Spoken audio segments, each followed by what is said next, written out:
Men hounded the streets of Manhattan as Emma Wilson clutched her portfolio tighter to her chest. 3 rejections in one day had left her spirit as drenched as her thin jacket. The prestigious Hartman Gallery had been her last hope, her paintings deemed too raw, too emotional for the refined clientele. 20-8 years old and still waiting tables to support her art. Emma was beginning to question everything. The eviction notice taped to her apartment door this morning had been the final blow. 2 months behind on rent with nowhere to turn. Lost in thought, she didn't notice the black SUV swerving on the wet pavement until it was almost upon her. A horn blared. Tires screeched. Emma froze, her portfolio slipping from her fingers, paintings scattering across the glistening asphalt. The vehicle stopped inches from her, but momentum sent her stumbling backward. Strong hands caught her before she hit the ground. The world narrowed to the steady grip on her shoulders and concerned blue eyes studying her face. "Are you hurt?" A man's voice was deep, authoritative. His tailored suit probably cost more than her yearly rent. "Just my pride," Emma managed, embarrassed by the tremor in her voice. "And my paintings.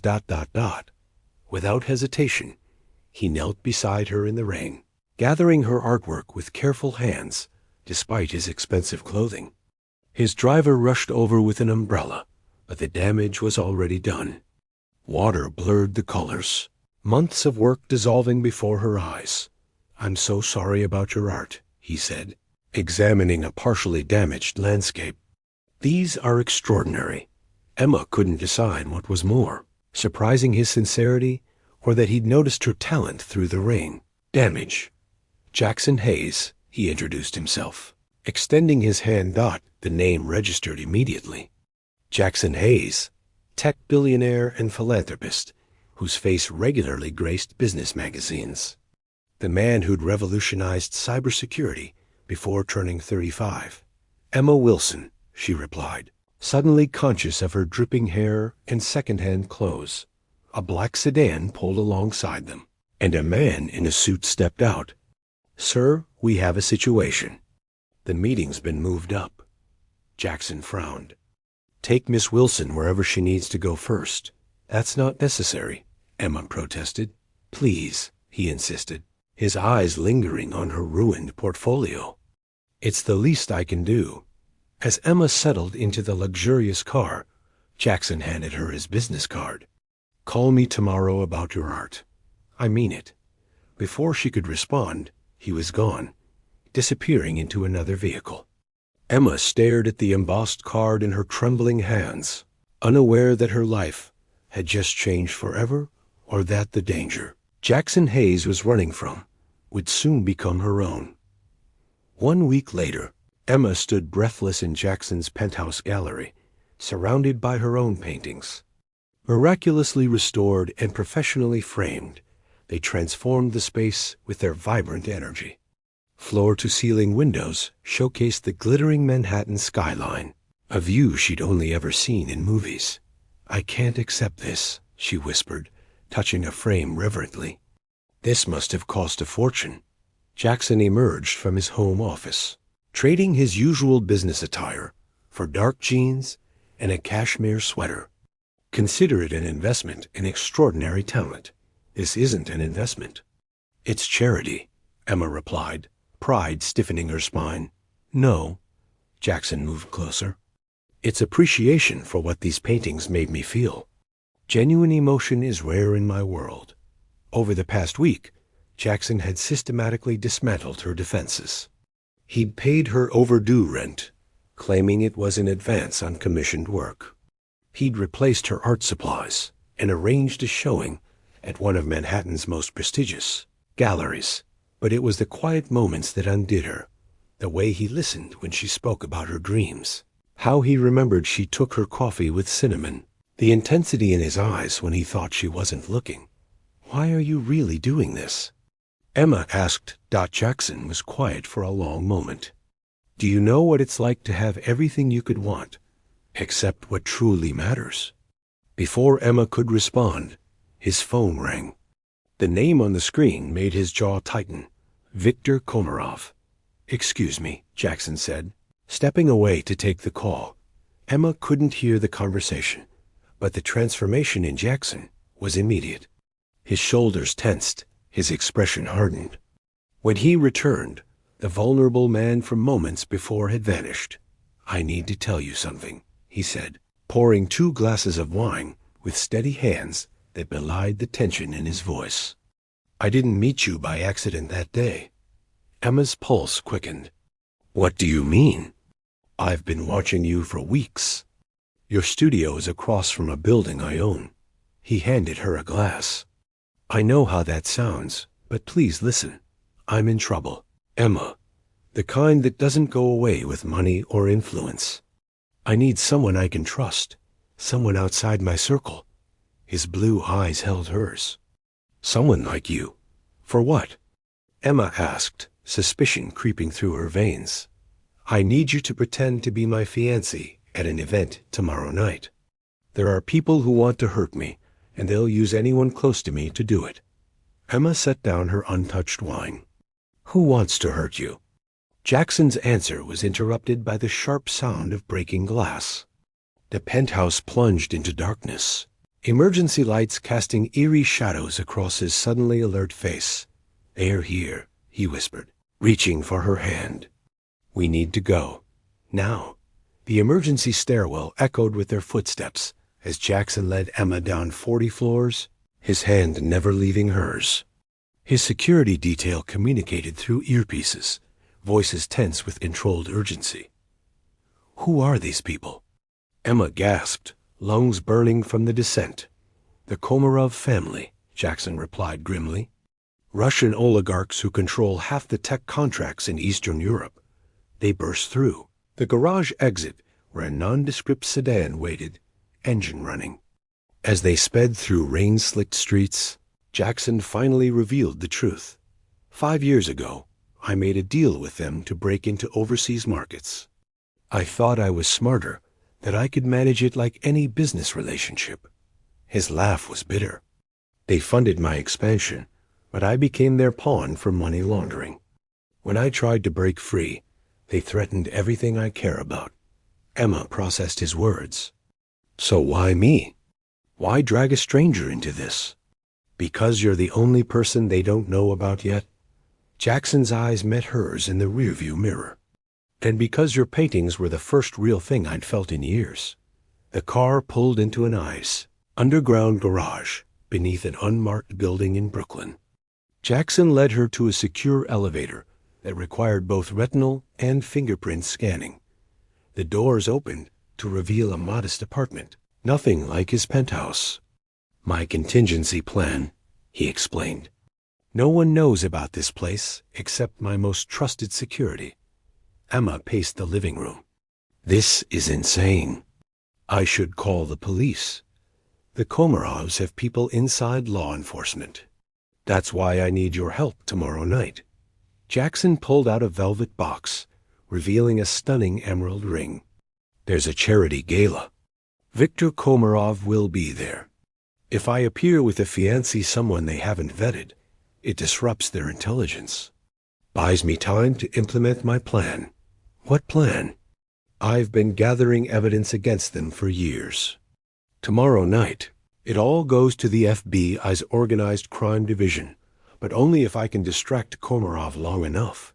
Emma stared at the ring, her artist's eye appreciating its flawless beauty, even as her mind reeled. "Why should I trust you?" Jackson stepped closer, his expression raw with honesty. "Because despite everything, I've never lied to you about what matters." The tension between them crackled, months of isolation and fear meeting unexpected connection.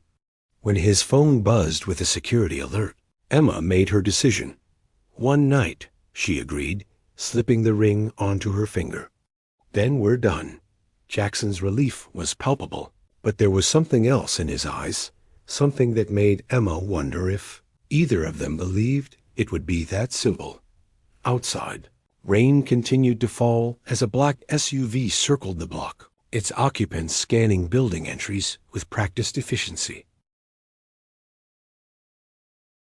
The Remington Hotel ballroom glittered with New York's elite, diamonds competing with chandeliers for brilliance. Emma stepped from the limousine in an emerald gown that matched her engagement ring, custom-made overnight by designers who asked no questions when Jackson Hayes called. "Remember," Jackson whispered, his hand warm against her back, "you're Emma Hayes tonight. We met at a gallery opening 6 months ago. Keep conversations brief and stay within my sight at all times." Emma nodded, trying to calm her racing heart. The gown felt like armor, the jewelry like shackles. Yet underneath her fear lurked something else, the intoxicating thrill of being needed, of mattering to someone as powerful as Jackson. They entered the ballroom to immediate attention. Jackson Hayes and his mysterious new fiancée. His usual solo appearances made their coupled status instant gossip fodder. "Jackson, what a surprise!" A silver-haired woman approached, eyes calculating behind her smile. "No one mentioned you were engaged. We've been keeping it private." "Margaret," Jackson replied smoothly, his arm tightening around Emma's waist. "You know how I value my personal life." Throughout the evening, Emma played her part with increasing confidence, drawing on her artist's ability to observe and mimic. She noted how the wealthy moved differently, spoke differently, entitlement embedded in every gesture. An hour into the event, she spotted him, Viktor Komarov, distinguished with steel-gray hair and cold eyes that missed nothing. He watched Jackson from across the room, expression unreadable. "He's here," Emma murmured, accepting another champagne flute she had no intention of drinking. "I know," Jackson replied, checking his watch. "My contact at the FBI confirms they've received the files. We just need 15 more minutes." A waiter approached with a silver tray. "Ms. Wilson? A message for you." Emma froze at her real name. The note contained 2 words, "Nice performance." Jackson's expression darkened as he read over her shoulder. "We've been compromised. We need to—" Jackson Hayes. Victor's accented voice interrupted as he materialized beside them. "Aren't you going to introduce me to your lovely fiancé?" Emma felt Jackson's body tense beside her, but his face remained impassive. "Victor, this is Emma." "Emma." Victor is an overseas business associate. Charmed, Victor took her hand, his touch lingering. "Strange, you look familiar. Perhaps we've met before?" "I don't believe so," Emma replied, fighting to keep her voice steady. "No?" His smile never reached his eyes.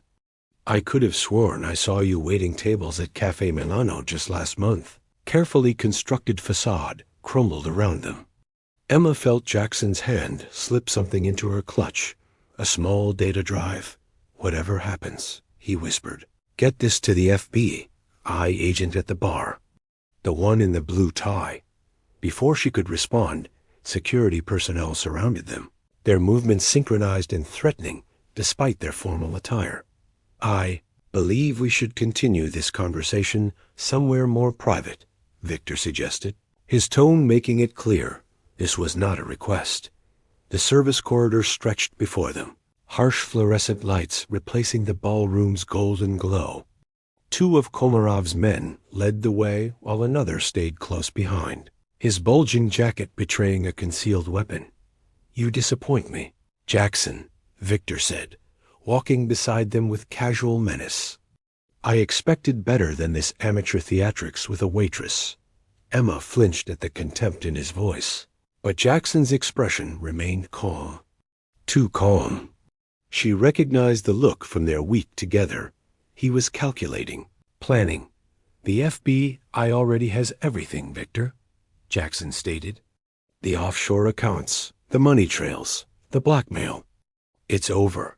Victor laughed, the sound echoing against concrete walls. "You think I don't have contingencies?" "People in the bureau who answer to me." They turned a corner into a dimly lit storage area. Victor nodded to his men, who stepped back, hands moving toward their weapons. What happened next unfolded with breathtaking speed. Jackson's elbow connected with the guard behind them.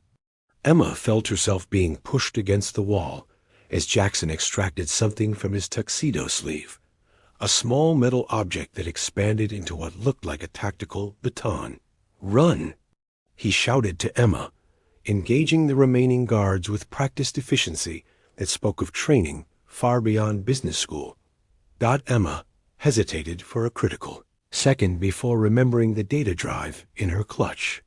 She kicked off her heels and ran, the cold floor shocking against her bare feet. Behind her, she heard shouts and the sickening sound of combat. The corridor branched, and Emma chose left, her artist's memory recalling the hotel layout from the emergency maps.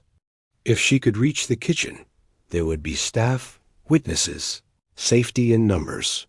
She rounded another corner and collided with a uniformed security guard. Not hotel security, one of Komarov's men. "Going somewhere?" he asked, reaching for her arm. Desperation fueled instinct. Emma's knee connected precisely where it would cause maximum pain. As the man doubled over, she pushed past him, clutch pressed against her chest like a lifeline. The kitchen doors loomed ahead, the sounds of activity offering promise of safety. Emma burst through them, startling chefs and waitstaff. "Please," she gasped, "I need help." A woman in an FBI windbreaker appeared beside her, badge already extended. "Agent Pearson. Mr. Hayes made contact earlier." "Are you Emma?" Relief washed over her as she handed over the data drive. "Jackson, he's still back there with Komarov's men." The agent spoke rapidly into her radio as more agents emerged from their positions throughout the hotel. "We have teams moving in now. You're safe." But Emma knew she wouldn't feel safe until Jackson was beside her again. The minutes stretched like hours until finally he appeared in the doorway, tuxedo torn, a cut above his eye, but wonderfully, gloriously alive. "It's done," he said simply, eyes finding Emma's across the chaos. 3 months later, Emma stood in her new studio, morning light streaming through industrial windows. The space was perfect, high ceilings, northern exposure, room enough for canvases larger than she'd ever dared attempt before. The Komarov trial had dominated headlines for weeks. Jackson's testimony, combined with the evidence he'd gathered over years, had brought down one of the most powerful criminal enterprises in the country. Emma had testified too, her brief involvement nevertheless crucial to the case.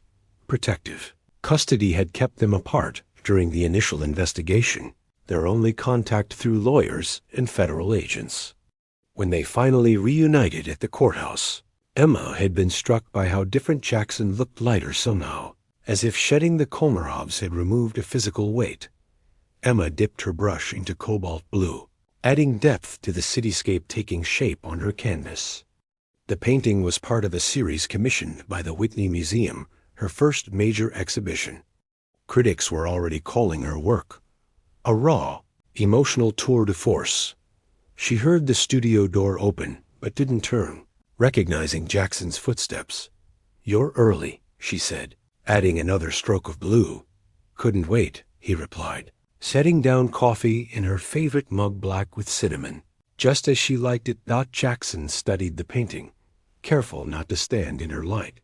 He'd learned the rhythms of her creative process, just as she'd learned to navigate the complexities of his world. "The gallery called," he said. "They want to move up the opening. Apparently, there's significant interest from international collectors." Emma smiled, setting down her brush. Funny how a high-profile trial can boost an artist's career. "It's not the trial," Jackson insisted, the conviction in his voice absolute. "It's your talent. It always has been." In the months since the Komarov takedown, they'd built something neither had expected, a partnership based on truth rather than necessity. Jackson had stepped back from his company, focusing instead on a foundation that supported artists from disadvantaged backgrounds. Emma had discovered she could maintain her artistic integrity while accepting the opportunities his world offered. "I have something for you," Jackson said, producing a small box from his pocket. Inside wasn't an extravagant emerald, but a simple silver key. "The house in Martha's Vineyard," he explained. "It's quiet there. Good for painting." Emma closed her fingers around the key, understanding its significance. This wasn't about luxury or expense. It was Jackson offering sanctuary, a place where both their demons could rest. "Are you asking me to move in with you?" she asked, her heart suddenly racing. "I'm asking you to build a life with me," he corrected, taking her paint-stained hands in his. One day at a time, however it unfolds. Emma thought about the frightened woman she'd been months ago, running through rain with a portfolio of rejected paintings. About the complicated, guarded man who'd caught her when she fell. About how danger had brought them together, but something far stronger had kept them that way. "Yes," she said simply, leaning into his embrace. Outside, rain began to fall on New York City, a gentle reminder of beginnings rather than endings.